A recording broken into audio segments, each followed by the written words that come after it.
Blog Talk Radio. Good evening, everyone. This is me, Jonathan Alexander, and I'm here to host our show, Life, Laughter, Happiness. Today, I have my co-host Barbara here with me. Are you there, Barbara? Yes, I'm here. Hi, everybody.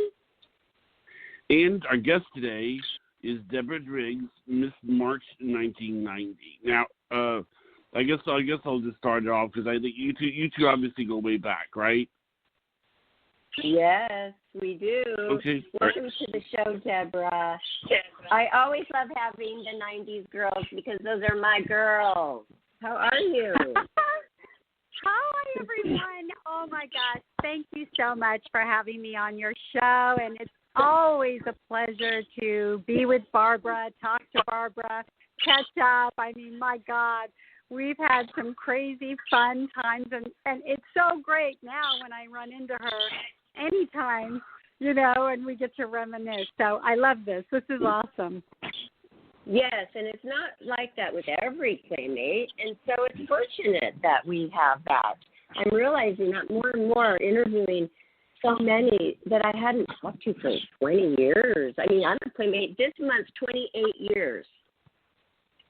Yeah, I know. And, so, you know, it's interesting because I really, you know, when I did Playboy, it seems like so many years. I mean, it is so many years ago, but you know, I got married and had children, and I kind of fell off the map, so to speak. I wasn't one of the girls that, you know, did a lot with Playboy, and so I just feel really fortunate that I still, like, when we run into each other, it's like no time has passed.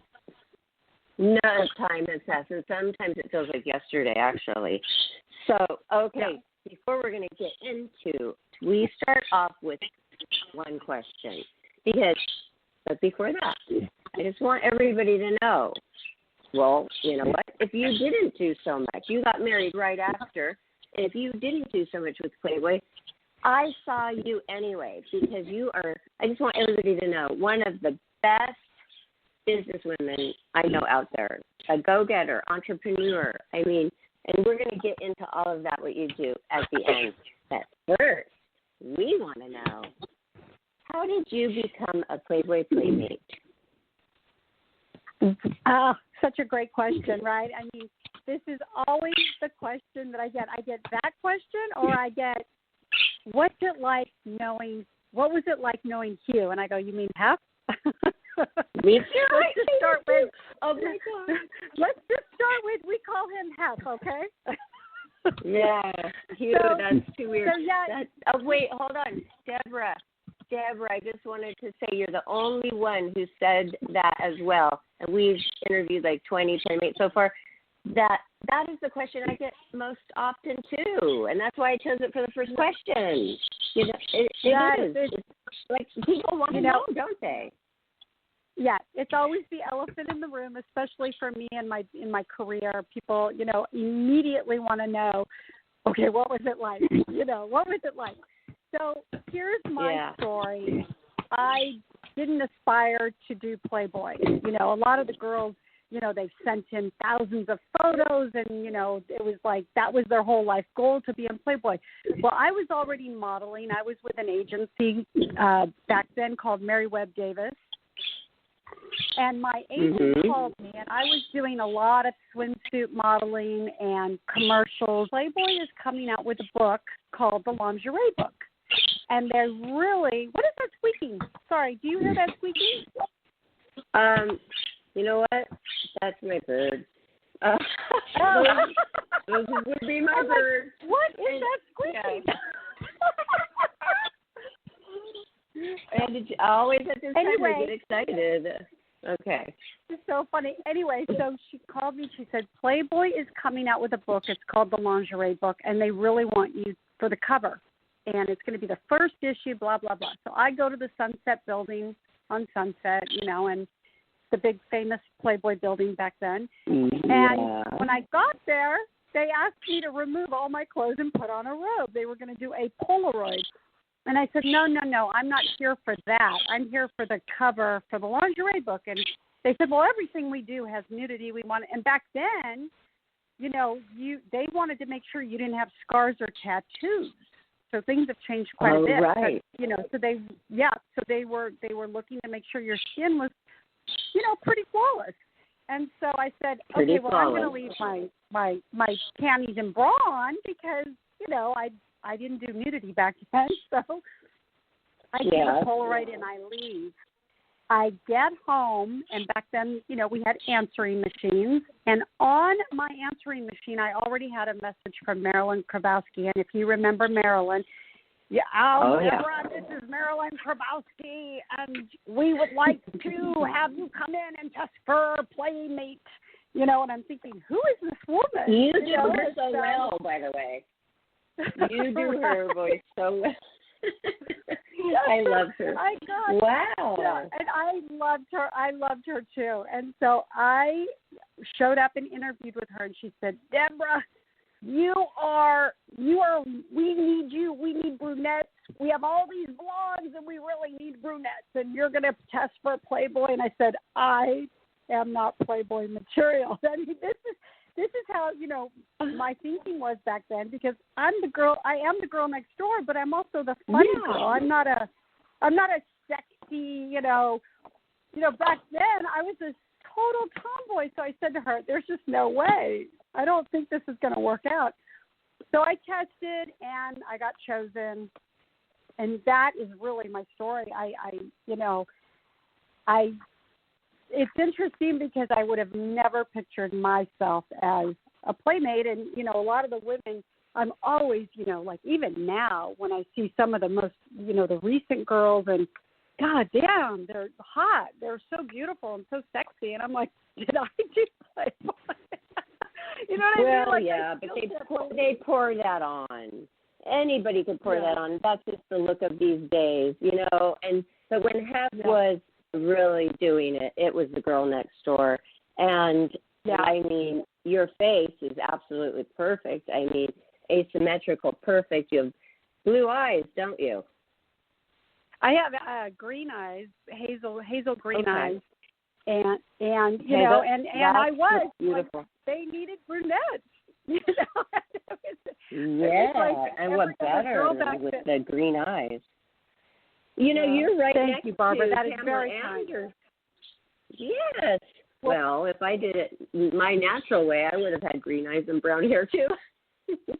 Hey, Pam was my roommate. She and I lived together. I did not know that. Yeah, so we met. We're looking at the Playmate book, 1990s. It was you were Miss March, Deborah Driggs, and right before you, Miss February, was Pamela Anderson. So, wow. And so I thought when you said roommates, I thought you meant like at the mansion cottage. No. As a matter of fact, we both booked a job. We hadn't met yet. We booked a job, and we both were flown into Chicago. We met, and she and I were the models for a catalog, one of the Playboy catalogs. And so we roomed together in Chicago for 3 nights while we were shooting. And she said, I'm looking. She was just this really sweet girl from Canada. She was just moving to L.A.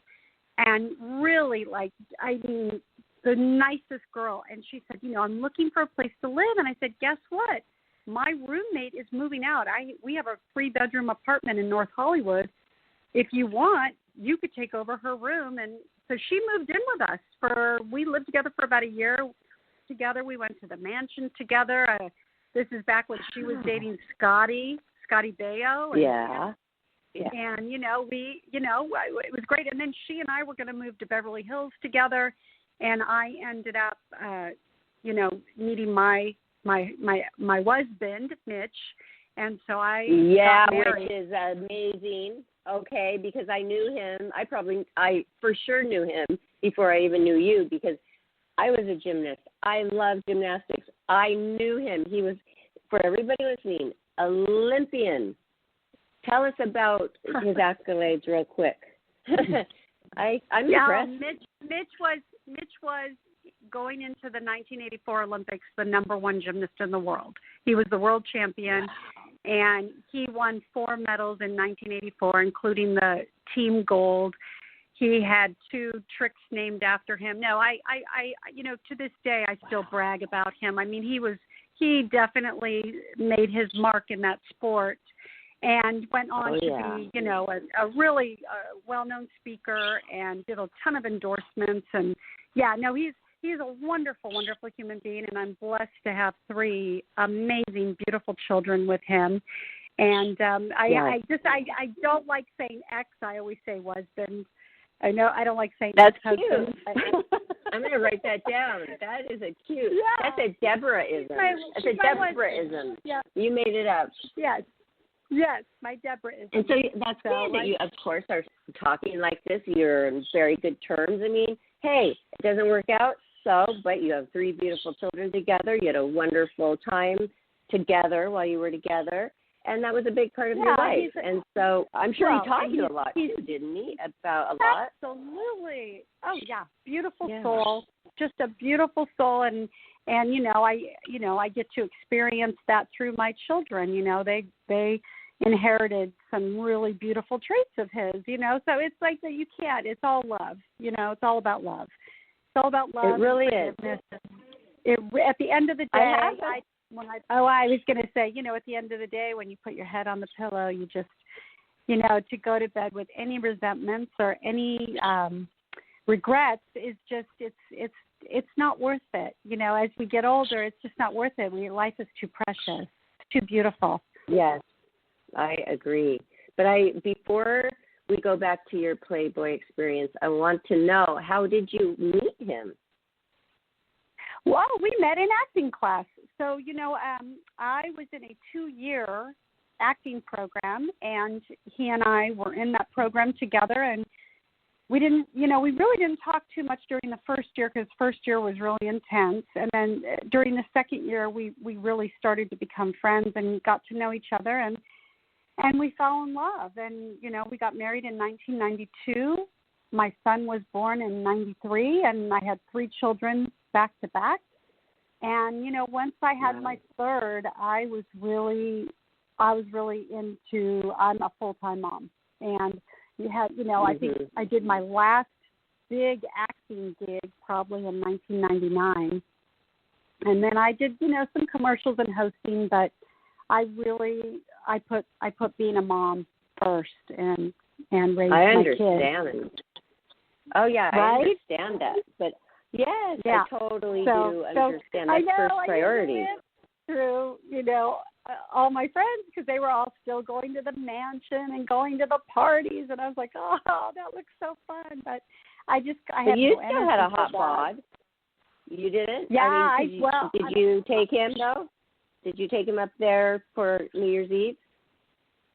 I took Mitch to the mansion a couple of times, and he had been there, prior to us dating. He had been up there right after the Olympics, and he was invited as a guest many times. But together as a couple, we went a few times. And was he proud of you? Was he proud about you being a playmate? I don't know. I would have to guess yes. I don't think he would have married me if he wasn't proud. Because that comes with it, right? That comes with the package. Oh, yeah. That's part of and if he's a public speaker, and he was going towards that, he wouldn't want anything that he would be embarrassed of. So he obviously, loved you. Yeah, I think he was very proud of, definitely. And I think he was proud of a lot of my accomplishments. And as you know, I also was on the Playboy Adventure Extreme team. So, I was doing that for a few years with the, I was doing all those races, those crazy adventure racing. Was that with Janelle Volta? Was Janelle and Jenny LaFoy. Yep, we were a team. I trained with, we were in crazy athletic shape. I mean, I was in the best shape of my life. Those races were anywhere from 12 to 20 hours long. Wow. And that I loved. I really admired that. Yeah, people really thought we had lost our minds because we were really in the trenches. We were we were working out 6 hours a day. Wow, I didn't know it was that intense with this Playboy group. You guys, I had no idea it was that intense. Wow. Yeah. There was probably 9 or 10 girls on the team, but there was a hand 3 or 4 of us that were really extreme and really we were doing the races. Yeah. So then when you were that in was acting a class, really yes. You were in acting class with him. You were doing lingerie modeling. You were modeling. It goes kind of hand in hand, acting, modeling, entertainment business. And I see you now, and you still are ripped. I mean, you're hard body. Those 3 kids did nothing to your body. And I know that because I recently saw you. So that must have been kind of why you connected too. I mean, athletes, they love other athletes. So it was like a good match, I would imagine. Well, Barbara, my background, growing up, I was a competitive ice skater. So I definitely had the So I grew up ice skating every day. I got up at 4 a.m. and back then we had to do figures and really it was really strict and I skated before and after school and that was my life. I think ice skating actually really saved my life because it gave me so much structure and so much discipline that I was lacking in my home life. And so I got it in the ice skating rink, and it really set the tone for how I do things in my life. I totally understand. When I look back, I go, that's where I got that discipline. That's where I got that work ethic. That's where I got the, if somebody says be here at 6 a.m., I'm there. And so when I started racing with the girls and we started doing all that extreme racing, I just fit right in because I was like, oh, my body knows how to do this. It's great. Oh, yeah. Oh, wow. That is wonderful. Did you do single or did you have a partner for skating? No, I did. I was a single. I was a woman's figure skater, and then towards the end of my ice skating, I started doing ice dancing and taking those tests. And then, I gave it all up when I was about 15. My parents got a divorce, and that chaos, just the turmoil and chaos of that, just took me away from the rink. And to this, every once in a while, I'll go and skate and get back on the ice. I love it. It's part of who I am. So, anytime I can put my skates on, it's a good thing. Wow, that's something I did not know about you. Yes, and mine is always with a partner. So here I have a sport that I need a partner for, and if you don't have one, it's like, okay, then what do? Just go to the local place and dance with all the people who are beginners. It is kind of sad when you kind of lose that passion in that sport that you love doing so much and then you aren't doing it anymore. I mean, I felt for many years a big void that I wasn't competing anymore, but I met my goals, and I mean, I got engaged and I was going to get married, and I stopped doing that as well. But I mean, how long can you do something like that? It's just it's hard on the body, and it's super expensive too. Yeah, I have to tell you, when I stopped skating, I think at 15, I remember, I didn't know it at the time, but now when I look back, it makes so much sense to me that, I was really grieving at that age, and I was really grieving, the loss of, that was something in my life that I really depended on, and then it was gone, and nobody ever talked about it, like nobody in my life said, oh, do you miss skating, or do you want to just skate a couple days a week, or you know what I mean? Like, it was interesting when I look back. I'm like, God, nobody even, like, that was a big part of my life. It was kind of like a death. Yes. And nobody talked about it. And so Deborah, sorry to interrupt, but do you know that is happening having the worst time with coronavirus? Because I was telling my 13-year-old daughter the other day, can you imagine? I mean, if I had to stop my school, I mean, softball was everything to me. My band, my flute playing that was my life. I lived for those things that I was doing. I mean, so much. And that's ripped away from those kids. And that's why they're going into depression, because they say that nobody seems to care. Nobody's listening to them. Nobody's asking them how they are. Nobody cares. And that is happening still to this day. Yeah, no, this is a definite challenge right now that's happening in the United States, and I really believe that education is going to be a thing of the past. I think it's going to change dramatically, and I don't know how the shift is going to occur, but I know that these kids are depressed. I mean, they're home, they're on their computer, they're falling asleep, they don't care, they've lost interest, they can't have interaction. They for can't have me, their boyfriend, maybe. And for me, I mean, I'm an extrovert. I'm outgoing, I'm social, and I know that for me, just not being able to see people or go have lunch or just go meet people. I was going to go meet some friends here in LA. Where are we going? There's nowhere to go, and everything has changed. And so we are definitely facing some really different. It's just really different what's going on, and I really pray every day, especially for people who are alone. I mean, I'm lucky. My daughter lives with me, but some people are alone and isolated, and that is so hard on people. So I pray for it really is. Don't have any. And the moral of the story too for our kids is ask your kids, everybody who's listening, how are you? Ask them questions, because sometimes that's all they need. They just need to feel loved and cared about and listened to. And then, they can make it. They can make it through.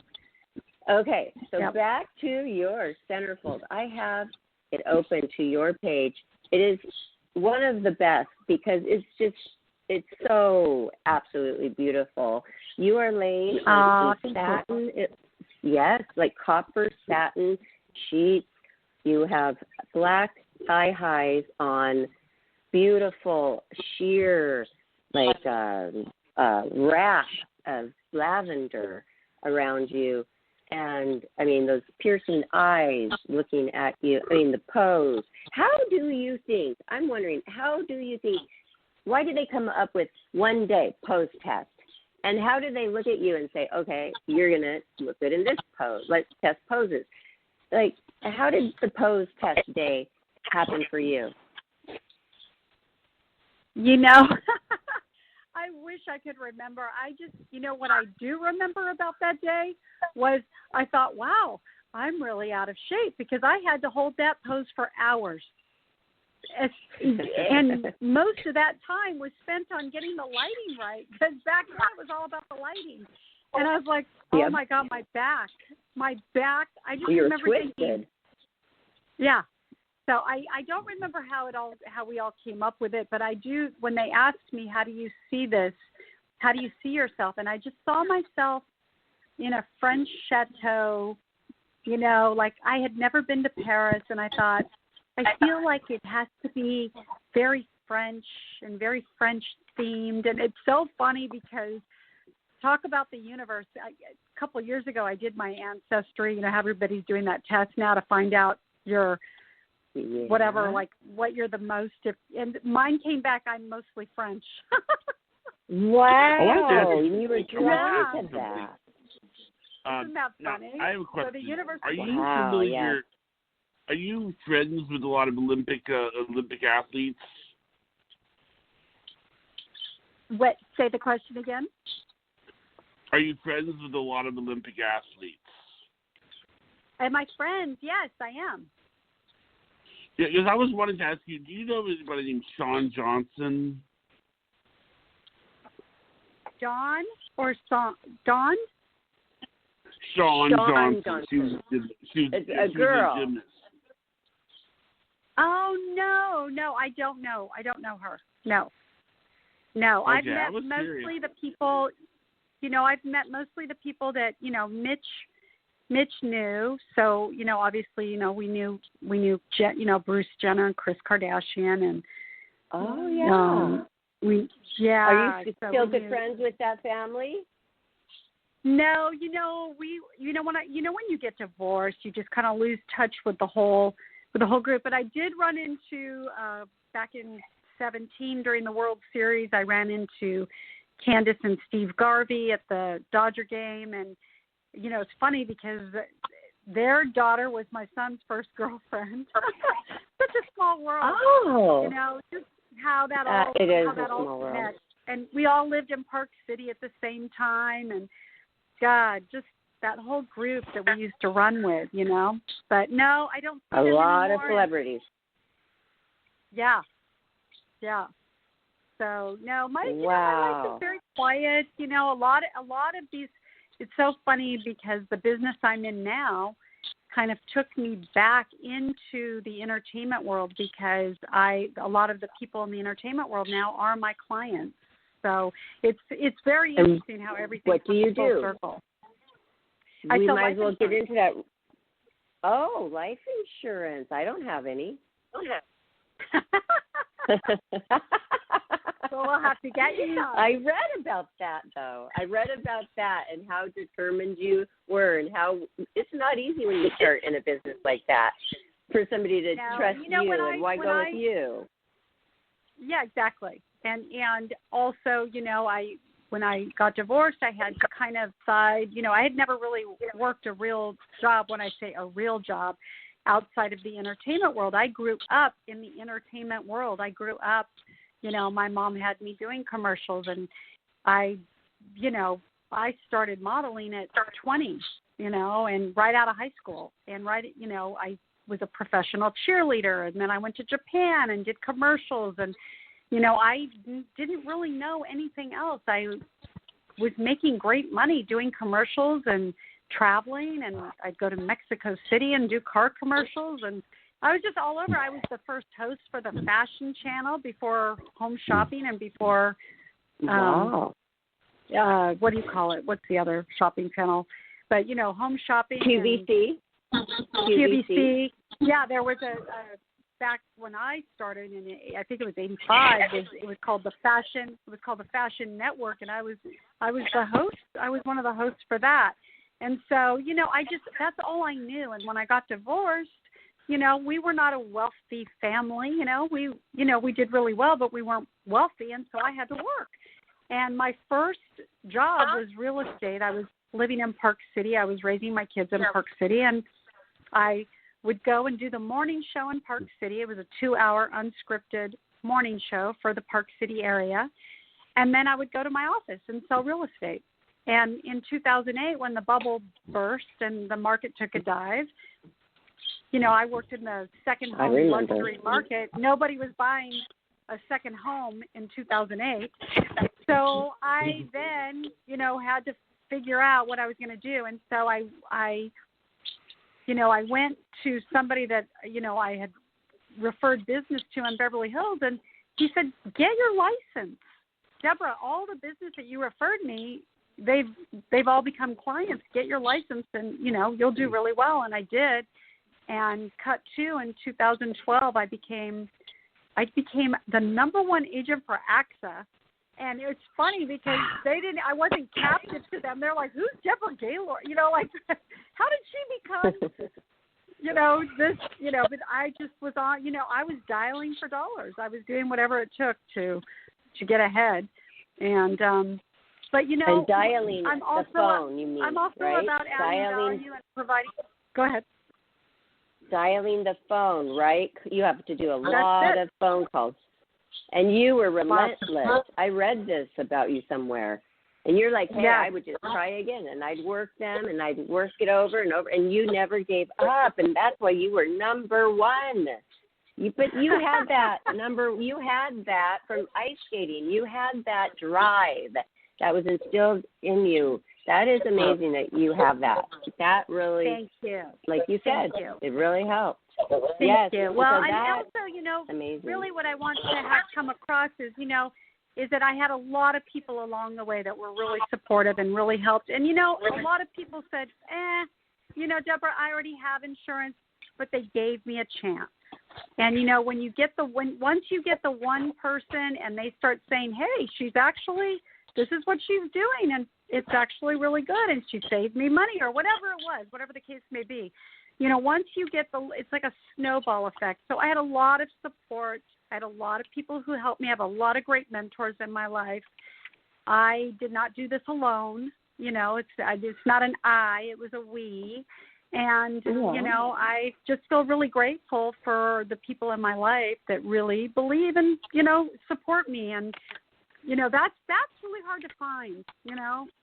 And it really so I don't is. take that but you cultivated I don't take that for granted. And now I'm at a place in my life where I had a good run with that. And, you know, I'll always continue to have that in my life. But I'm also now letting my creative side come back out and I'm going to be finishing a book here in a couple months. Oh. And, it's a memoir. Can you tell us? I'm really, really writing about, you know, and it's funny because the first chapter is about question people ask me. They don't ask me like, oh, you were married to Mitch, or, oh, you did this, or, oh, you climbed Mount Everest. No, it's, you were a playmate? Tell me about that. Yes. Wait, did you climb Mount I think Everest? it's number 2 brand. What, Johnny? Did she climb Mount Everest? No, but I'm just saying, like, I've done, you know, some exceptional things in my life, and you would think that people would want to know more. Yeah. Well, so I'm not surprised. You know funny. why? I think that, I don't know who's number 1, but I think Playboy is the number 2 brand in the whole entire world. Yeah. Well, for many years, they were the number 1 magazine. When we did Playboy, it was the number 1 magazine in the world. And you know, I mean, Hef was a genius. He really was. He really was. And let's get back to that. Who shot your centerfold? The great Richard Fegley. Oh, so was that in Chicago? No, he shot me in L.A., but I requested him because I remember looking, you know, I never had looked at Playboy before I did Playboy, which is so funny.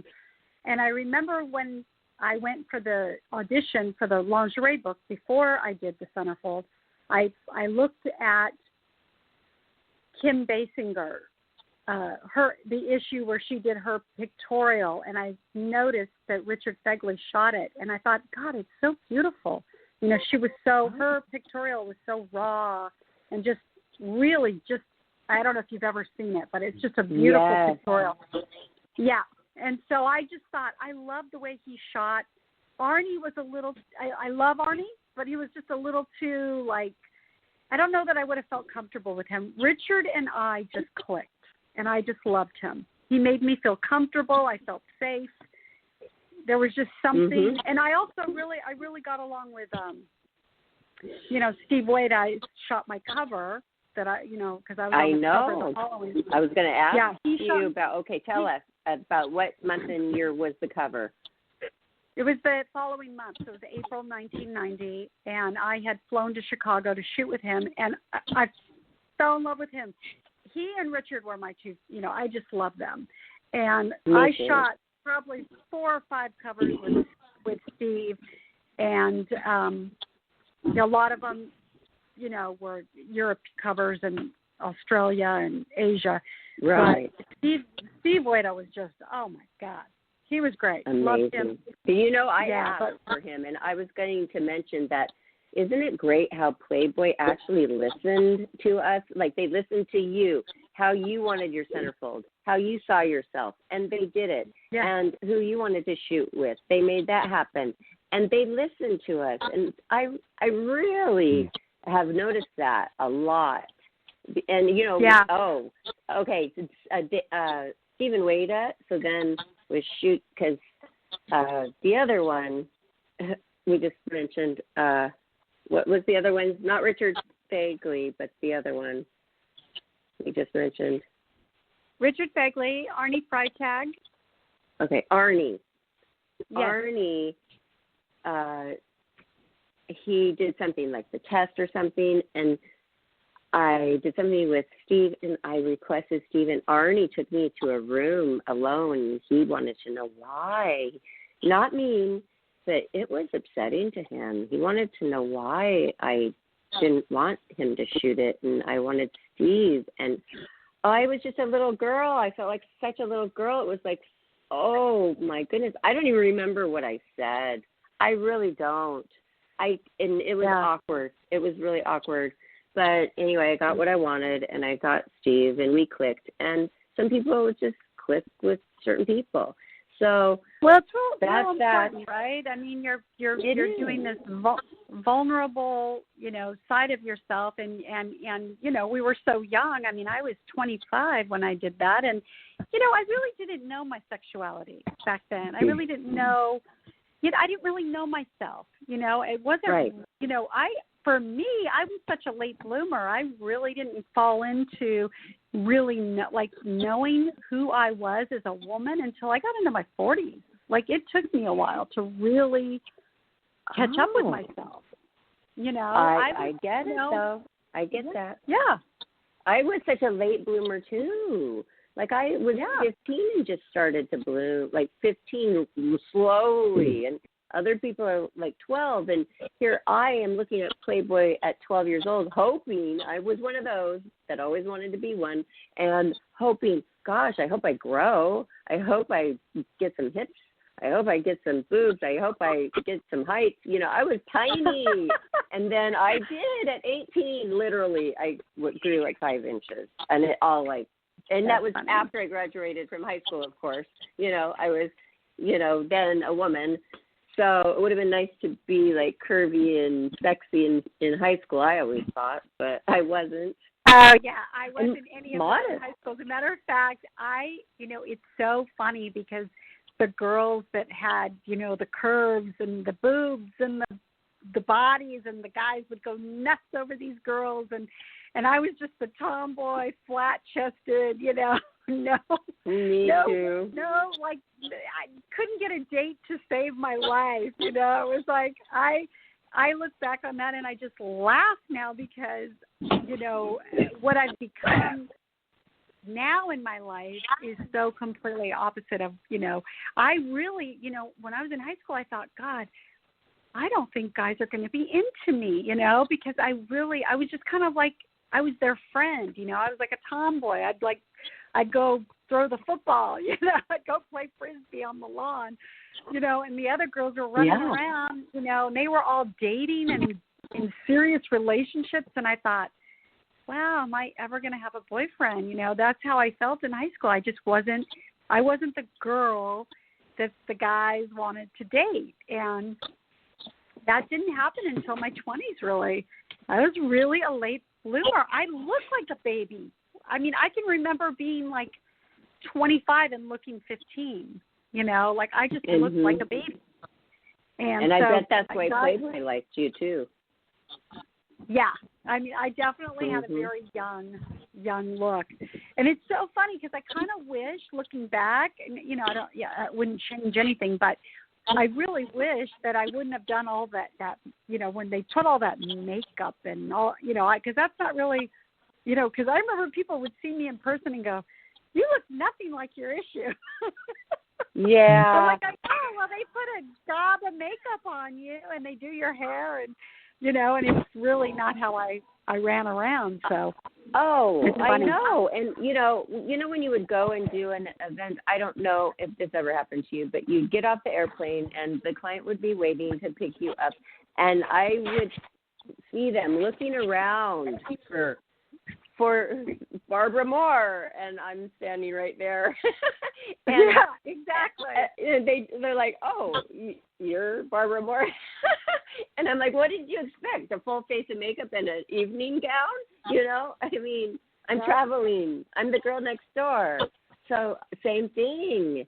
Nobody's ever said that before, but I felt that we've interviewed, but I felt that too. Quite a lot, but nothing wrong with us. I mean, we look pretty natural, so it was fine. And I loved having different looks. I loved to be able to just then, hey, do whatever you want with me in the lingerie catalogs or whatever I'm doing. And I'm sure all of your commercials your look might be changed a little bit. I didn't care.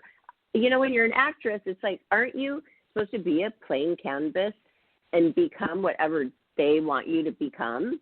That's how I looked at it. Absolutely.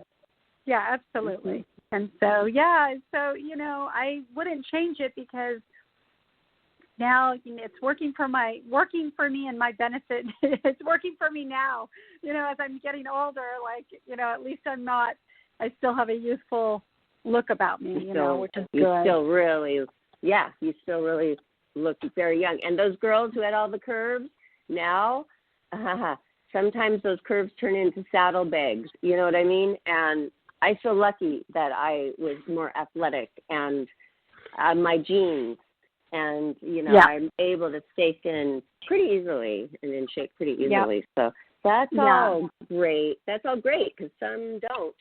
But did you just love your centerfold? It's funny that you asked me that because, I was so critical of myself back then. I didn't look at things I did. I didn't watch myself. My commercial would be running on TV. People go, oh, my God, it's your commercial. And I would just go in the other room. I was so critical of myself. And, I was such a perfectionist. Now when I look at it, I go, wow, isn't that crazy? That's me. And I have a different lens. But, boy, at the time, I was so critical of everything that I did. And it was really hard for me to watch myself or watch anything that I did. I would be judging, and which is a really good lesson now in my life because now I just, with writing this book, I'm trying to do it from a place of not judging. Just let it come out, and I can always change it, and just right. Keep we got off the subject of the book. We got off that subject. Can you tell us? Do you have a title yet? Nope. There's just a working title, and the working title is Chapter 1 because I always feel like everything in life is, Chapter 1, Step 1. Everything's always has a beginning, and so that's the working title. It's just Chapter 1, and it's just really my story. And my hope in writing it is that young girls will read it and go, oh, and just breathe and relax and know that even somebody that had a little bit of success, was on a couple of covers or did a few commercials, had a handful of acting experiences, and my big thing that I always pat my back on, and it's a small thing to some people, it's a huge thing for me, was getting my SAG card. That was the hardest thing. And, and so it's just talking about those things. And there's a lot of girls that, with social media today and everybody's scrolling and looking and comparing and I'm guilty of that too. And I have to pull myself back and go, it's just social media. It's not real. But there are really, we live in a different time. When you and I were doing all this stuff, there was no social media. We weren't promoting our stuff. We weren't out there as much as these other girls are. And so I'm just hoping that it'll, maybe somebody who's out there having a really hard time will go, oh, wow. She went through that kind of hard time too, and because I think sometimes people have an idea in their head about anybody who's had any type of success that, oh, it's so easy for them, and it's not. It's just not. That's not the reality. I'm glad you're writing this book. Yeah. So that's what it's about. And this is going to be a book about your life. So this is like a memoir.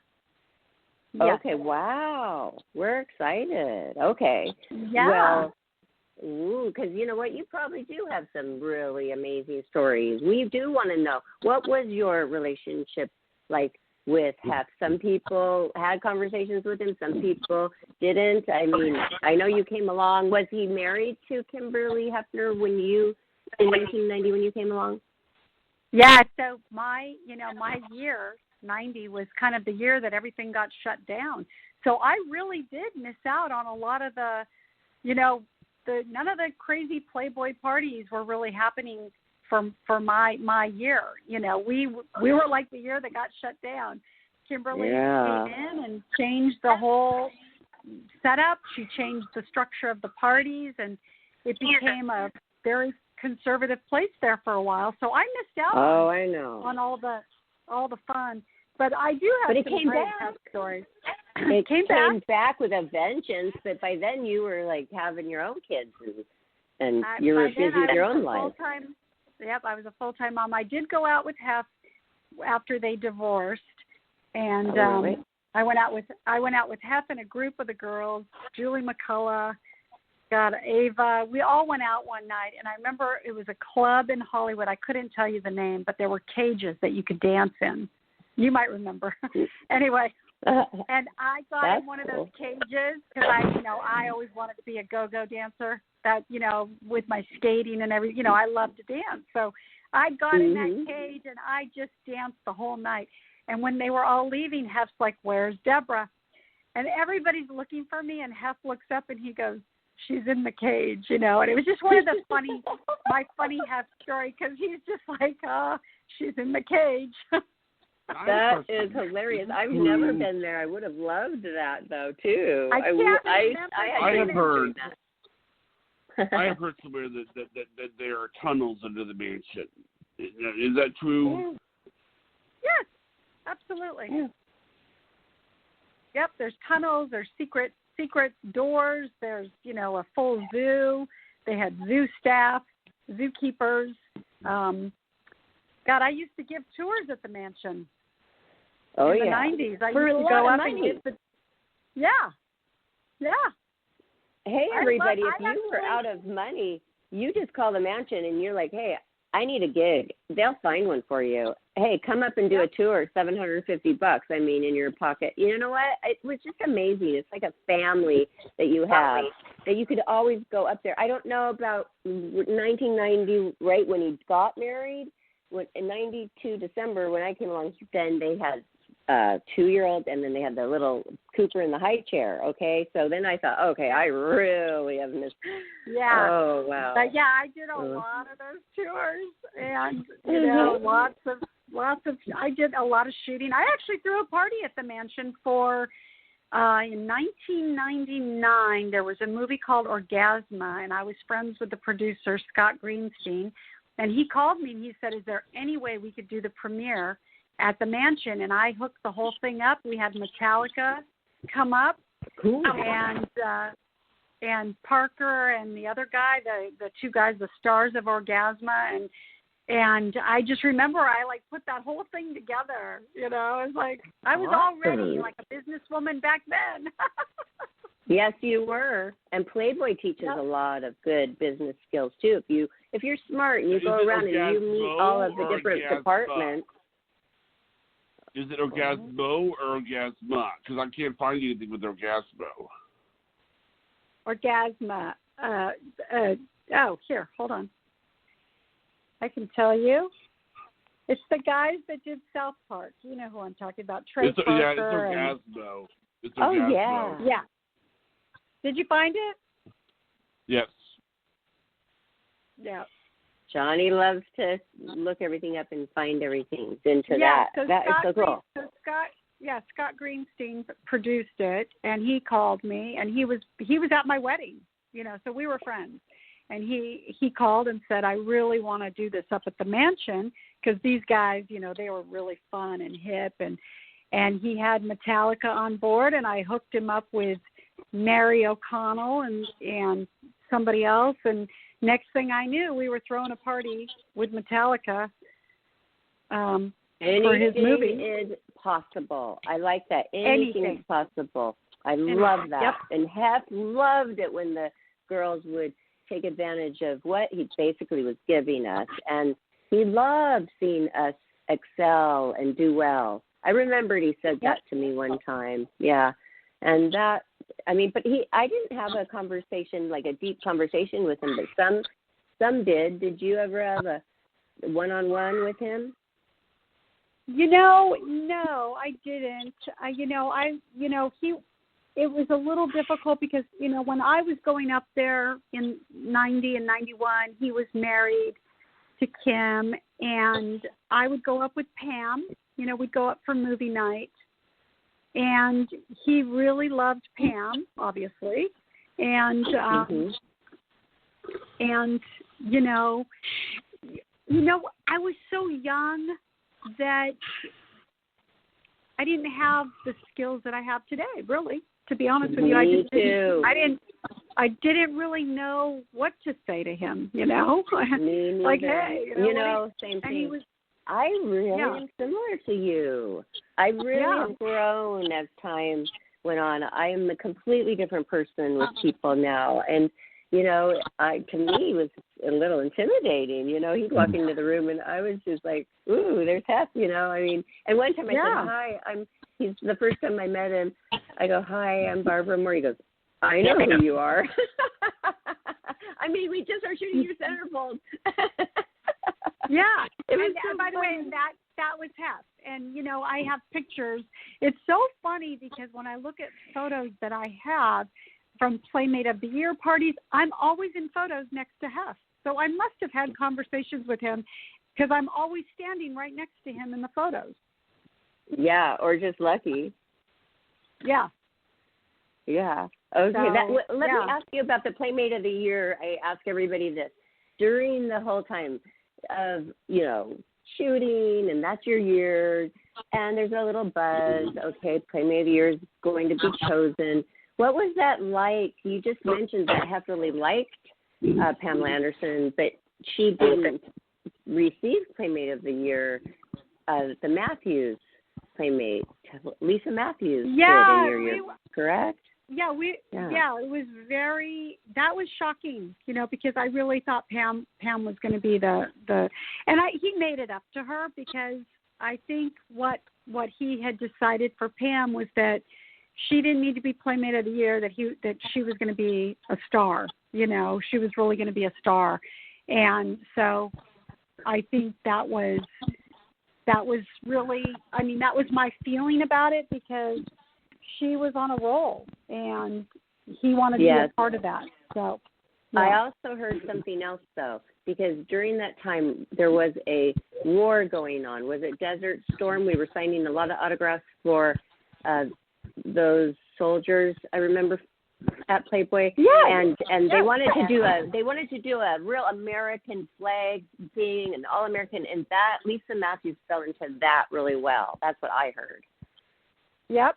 Absolutely. So and I couldn't tell you. I really don't know. I just knew that, you know, we all thought it was going to be. Interesting. Wow, that's really interesting. In another interview, they said about that, the Playmate said that that everybody was surprised, but Pamela Anderson said herself, she goes, I don't care. I'm going to be a star anyway. Yeah, she knew. She was on her way to being a big star. Yeah, he made it up to her. I don't know how many covers she did, but it's a lot of covers. Yeah. Mm-hmm. Was she on the Home Improvement show at that time, though, Deborah, to where, you know, usually he would choose somebody who was like regularly on a show already or somewhat famous already? She was doing Home Improvement. She was doing Baywatch. I mean, she was on her way. Was this when you were roommates with her, or did that happen after? I think it was like happening while we were living together. She was on her way. It's funny too because she and I had a lot of the same auditions while we were living together, and it's funny to look back on all of that. But yeah, no, when we moved out of that apartment, I think that's when she booked Home Improvement. Mm-hmm. So and I think she moved in when we moved out of that apartment. I'm almost I don't know for sure now because it's been so many years, but I think she moved in with Scotty. Oh, he liked her to be really conservative because Elsie dated him after her, and Elsie goes, you know what, Elka Janssen. Oh right, yeah. Yes, and she was dating him, and it's a funny story, Deb, because, oh, my gosh, she's like, this guy, we walk around, we go into a restaurant and stuff, and he's acting like he's some famous guy or something. I'm like, he is. She goes, what from? Because she's German. She was from Germany. She didn't know. And I go, Happy Days. She's like, what's Hoppitas? Hoppitas. What? Everybody keeps talking about Hoppitas. And I'm like, Happy Days. It's a big TV show. And she had no idea that she was even dating a celebrity. That's hilarious. And he wouldn't let her wear lingerie to the mansion when they go to the parties. She had to wear, like, the boxer shorts with the button-up, like a man's type of a little, pajama. He would not allow her to wear lingerie with him if she went with him. Wow. Mhm. So funny. I always wondered if he was like that with Pamela. So that's all kind of funny and interesting. But okay, I wanted to know what your acting was. I want to know some of your favorite roles you did. One of my favorite jobs that I booked was early on, and it was actually before I did Playboy. I booked a commercial for Japan for Suntory whiskey, and my agent called me at the last minute. She's like, Deborah, you've got to get over to this casting. The actress fell out of this job, and they really want to see you right now. Like, you got to go now. And so I got in my car, and I drove over there. They hired me on the spot. I showed up. The commercial was shooting the next day on the Universal lot. I showed up.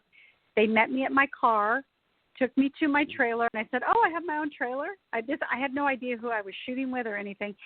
I was shooting a Suntory whiskey commercial with Mickey Rourke. This was in 1988. Wow. And this was right after so 9.5 weeks. This was when he was married to Deborah Fury. This was when he was hot, Mickey Rourke.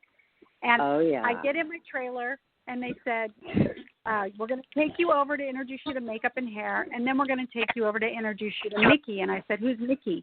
And they said, Mickey Rourke. And I go, Mickey Rourke, the actor? And they go, yeah, you're shooting this commercial with Mickey Rourke. And I was like, what? Back then, I had a car phone in my Chevy Blazer. I had a car, one of those car phones that are in your car. Yeah. I go to my car. I get in my car. I turn on my car. I call my roommates. One of my roommates was Mary Sheldon. She was on Young and the Restless. And my other roommate was Laura Smith, and she was an actress, aspiring actress.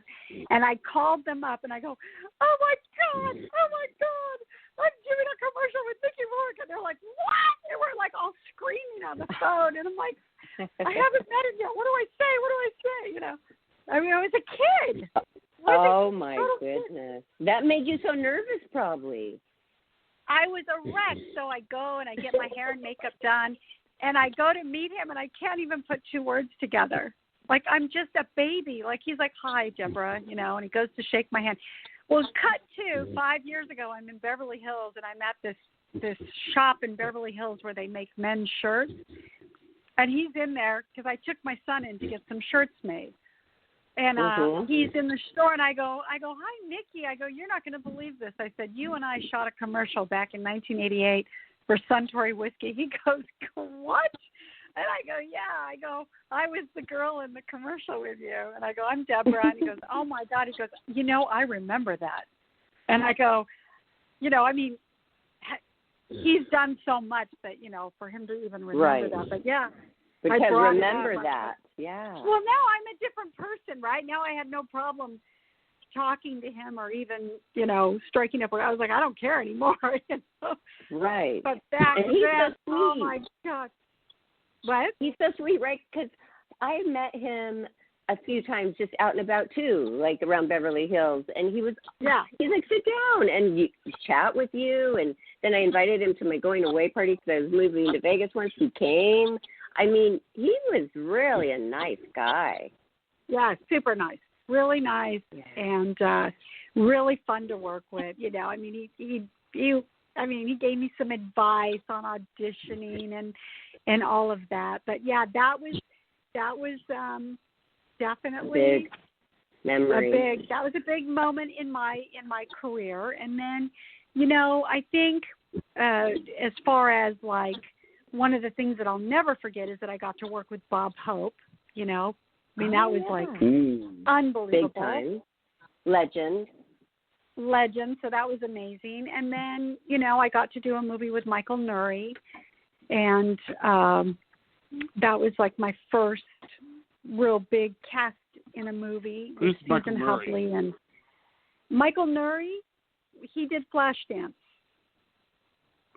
Cool. Yeah. That's awesome. Well, and it sounds like you did a lot. And by the way, he's had quite the acting career. I mean,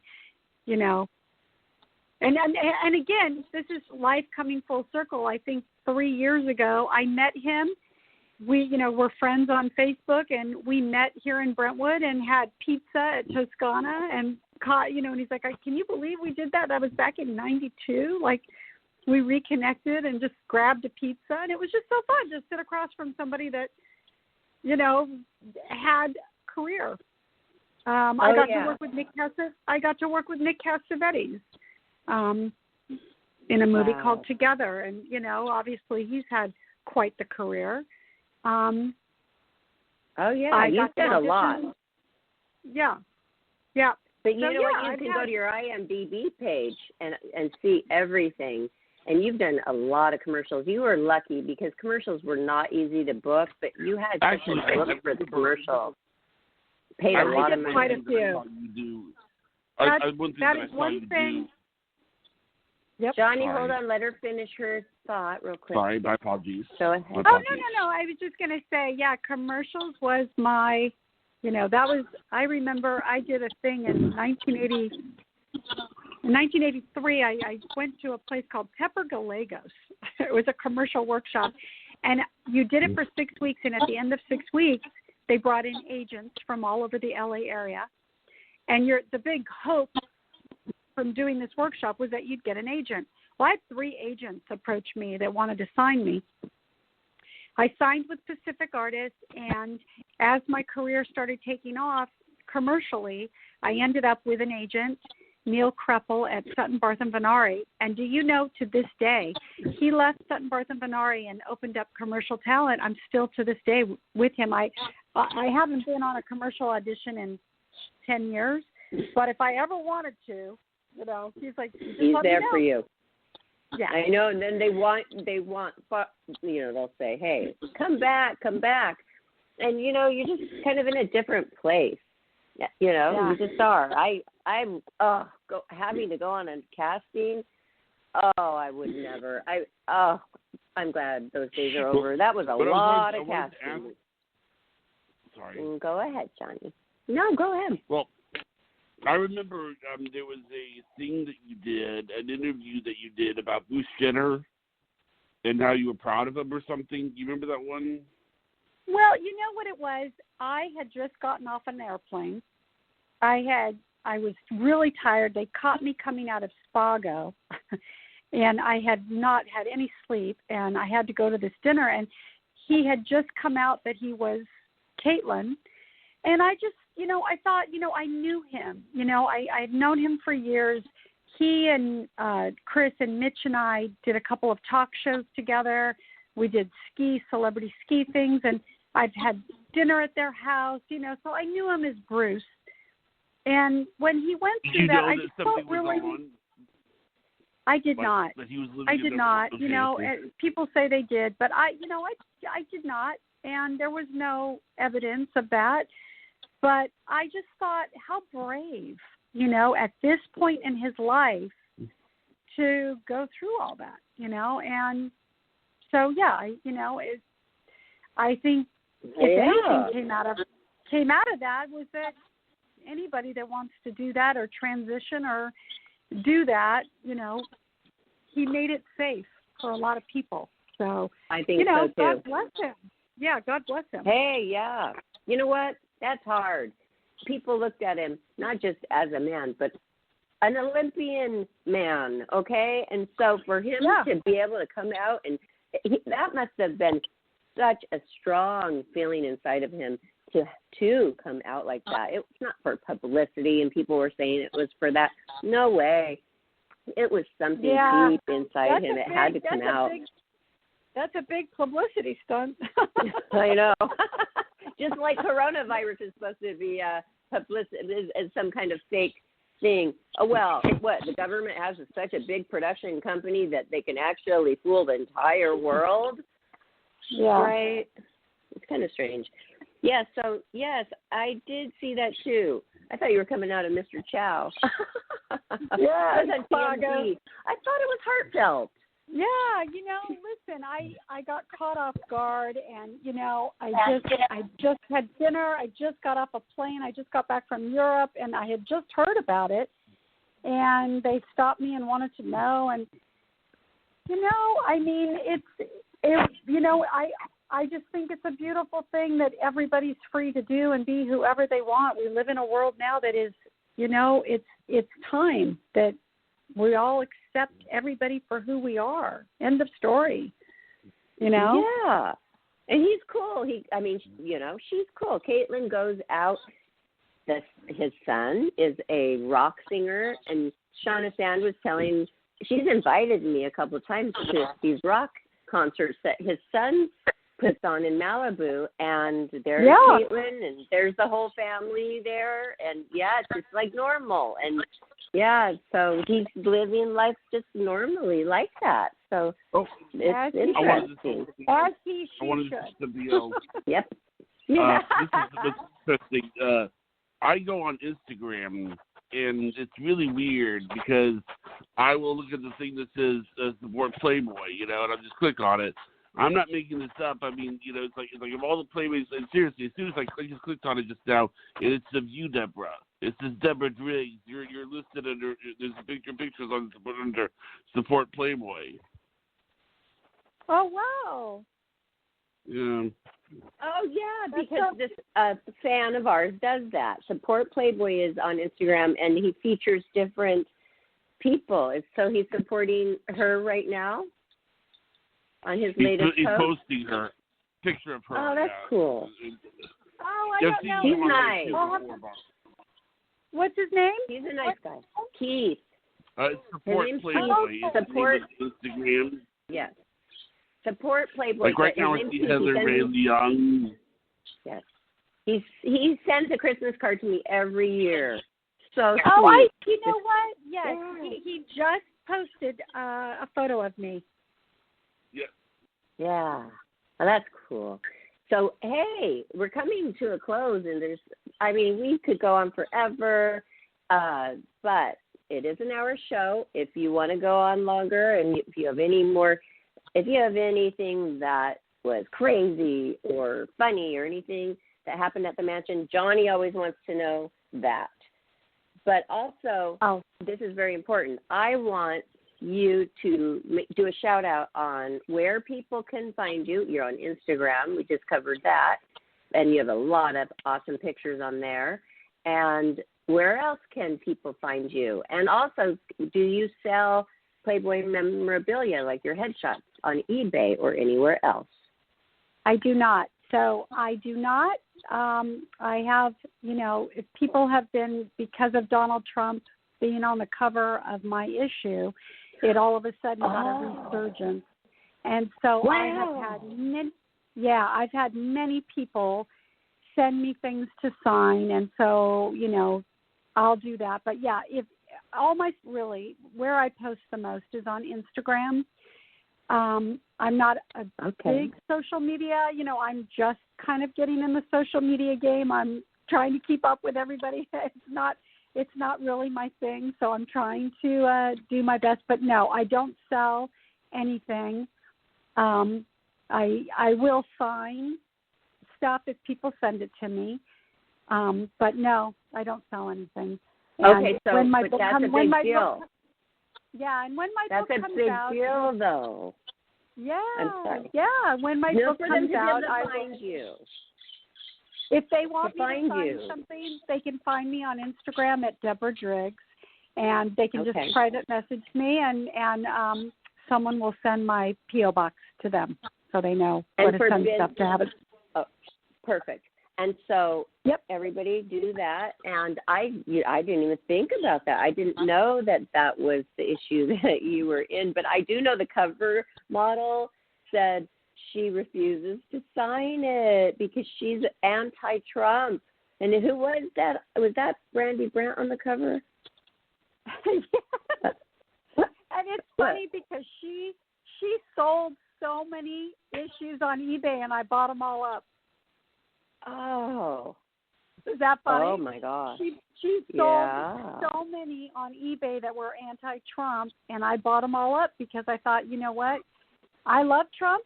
I had the pleasure of meeting Trump, not in person, but we spoke on the phone a few times, you know, when I did my issue, you know. And I Well, always you know I dated him, right? I did not know that.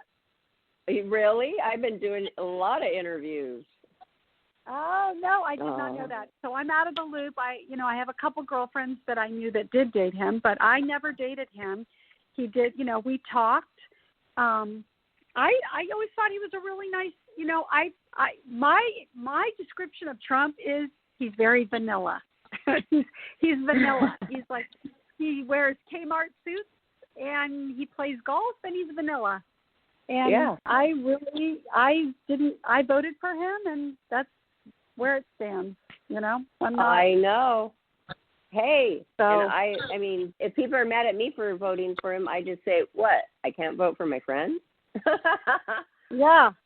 Well, and I know him. That, I know he's not racist. I know he's not. Yeah. Exactly. And by the way, you can't raise the family that he raised, the most beautiful, loving, caring children that he raised. They're all of service. They all want to serve.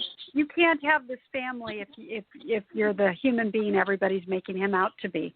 Is he a great president? No, not really. Does he say stupid shit? Yeah. But, you know, get over that it. Part was unfortunate.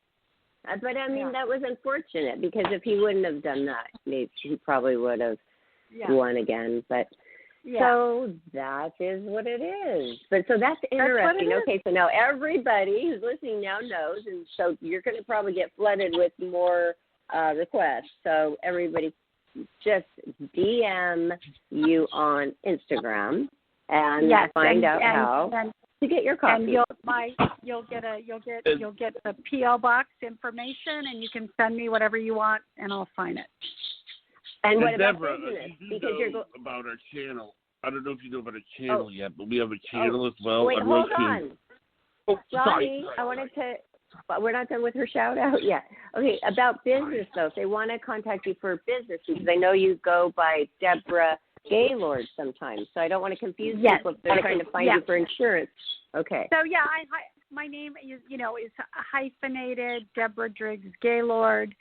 But I doubt anybody's gonna reach out to me for business.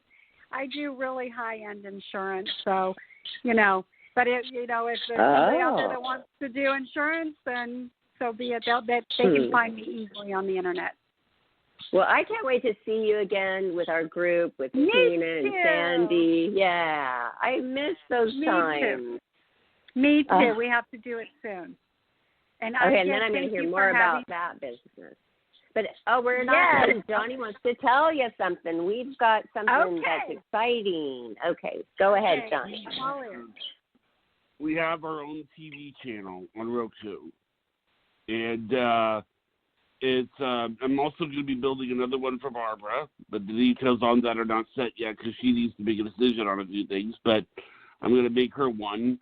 But the thing is that I have a TV channel, and the reason I'm bringing this up, well, I just think that it'd be good if you ever want to maybe do something on the channel, or if you ever have an idea for the channel or something, maybe you could bring an idea up to Barbara or something. Okay, sounds good.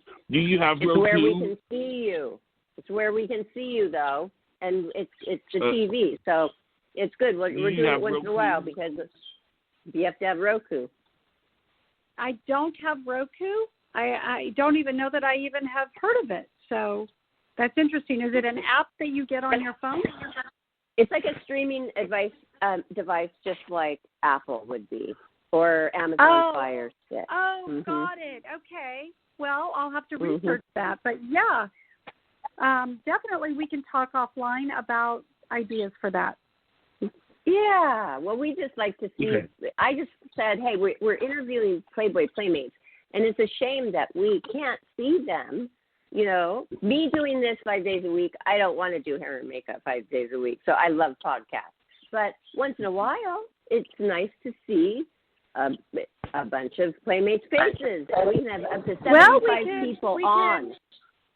Yep, We are and we also could going always to be talking about doing something else where we're going to channel Hugh Hefner. Yep, and With we the could medium. always do an Instagram Live. Yeah, that's a good idea, too.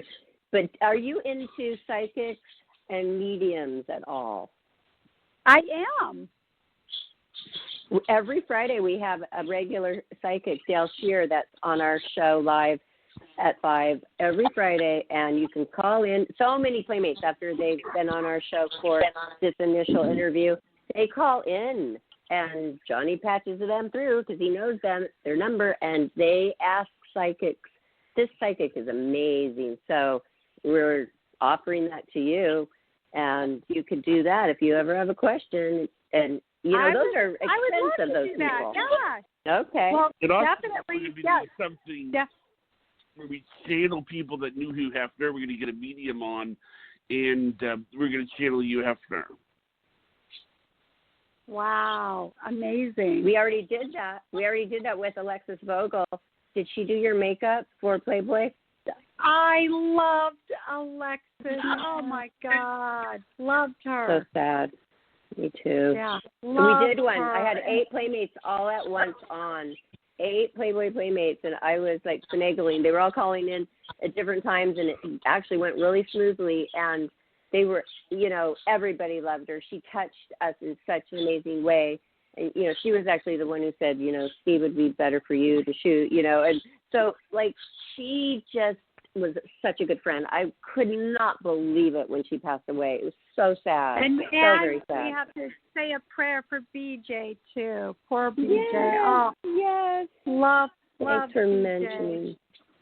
Ah, well, me too. She was so influential. You get along with the director of Playmate Promotions, you're going to get booked a lot. And she didn't book a lot of Playmates, but we had a good rapport. I traveled the world with her. I really loved her. I just saw her at a grocery store. She invited me over for dinner.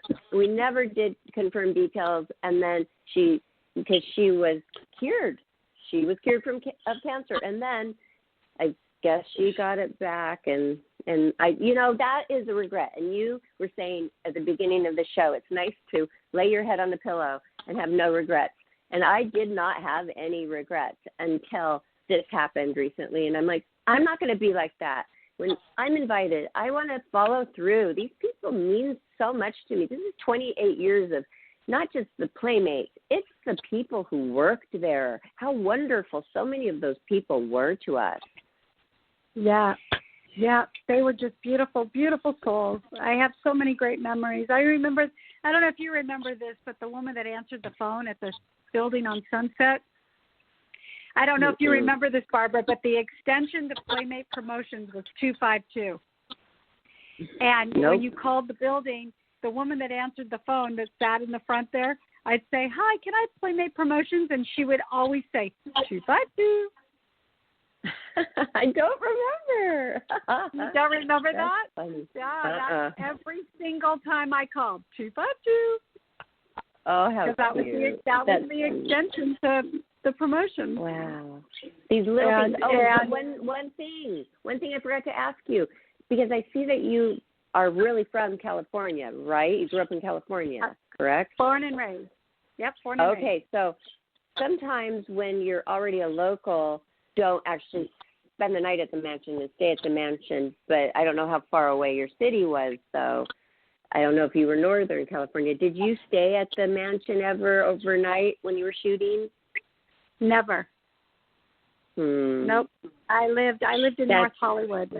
Yeah. That's the thing. The California girls, they didn't get that. Like, I was always flying in from Nashville, Tennessee, and they didn't put you in a hotel. You were at the mansion. And it was just such an experience to, stay there overnight for a week, and just live there basically and be there for all the dinners and the movies and hang around there. And so that part I always thought, it's kind of sad for the California girls that didn't. Yeah, I never got that. Never got that experience. Oh, well, maybe you didn't even notice until I just brought it up. Yeah. Well, guys, this was so beautiful and lovely to catch up with you. Unfortunately, I have another call at 6:30, so I have to jump off. But I would love to hear more about Roku, and maybe we can put an Instagram Live together moving forward. Awesome. Okay.